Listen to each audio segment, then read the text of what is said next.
Hi friends, నేను మీ బేతులు బుల్లోని. First time మీ అందరి ముందు వస్తున్నా, నా ఓన్ వాయిస్తో ఫస్ట్ వీడియో చేస్తున్నా.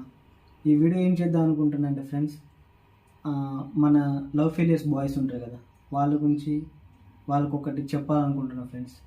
అదే ఈరోజు లవ్ గురించి ఒక టాపిక్ స్టార్ట్ చేస్తున్నప్పుడు ఫ్రెండ్స్, నన్ను సపోర్ట్ చేయండి ఫ్రెండ్స్. మీరందరూ సపోర్ట్ చేస్తారని అనుకుంటున్నా. ఒక అమ్మాయి ప్రతిరోజు ఉదయం గుడ్ మార్నింగ్ అని మనం మెసేజ్ చేస్తుందని మనం వెయిట్ చేస్తుంటాం ఫ్రెండ్స్. కానీ సడన్గా ఉన్నట్టుండి ఒక్కటేసారి రోజు మెసేజ్ చేసే అమ్మాయి మనకు మెసేజ్ చేయకుండా ఆగిపోయిందంటే అప్పుడే అర్థం చేసుకోవాలి, తనకు మనం అంటే ఇష్టం లేదని. ఎప్పుడైనా తను ఫోన్ చేస్తుందేమో అని అనుకొని బతికేస్తాం, కానీ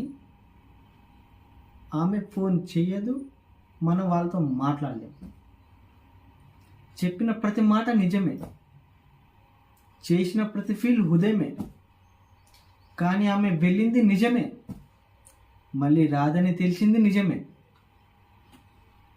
మనల్ని వదిలిపెట్టిపోయిన అమ్మాయి మళ్ళీ ఎందుకు వస్తుంది బ్రో? ఆలోచించండి.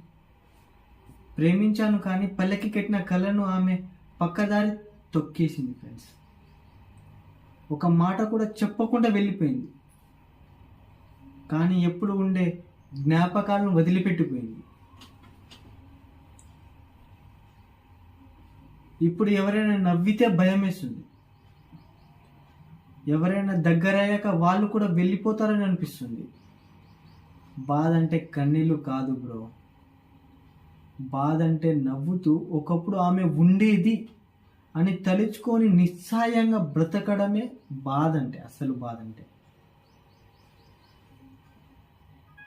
ప్రేమ పోయిందంటే ఏం కాదు బ్రో, కానీ ప్రేమ చేసిన మనసు ఇంకా అలాగనే ఉండిపోవడమే అసలు బాధ అంటే ఫ్రెండ్స్. Thank you friends. ఎలా చెప్పానో, నా ఫస్ట్ టైం ఇలా నా ఓన్ వాయిస్తో చెప్తున్నా. ఎలా చేయించానో కొంచెం కామెంట్ రూపంలో చెప్పండి ప్లీజ్. సపోర్ట్ చేయండి మీ బేతులు బుల్లోని. Thank you.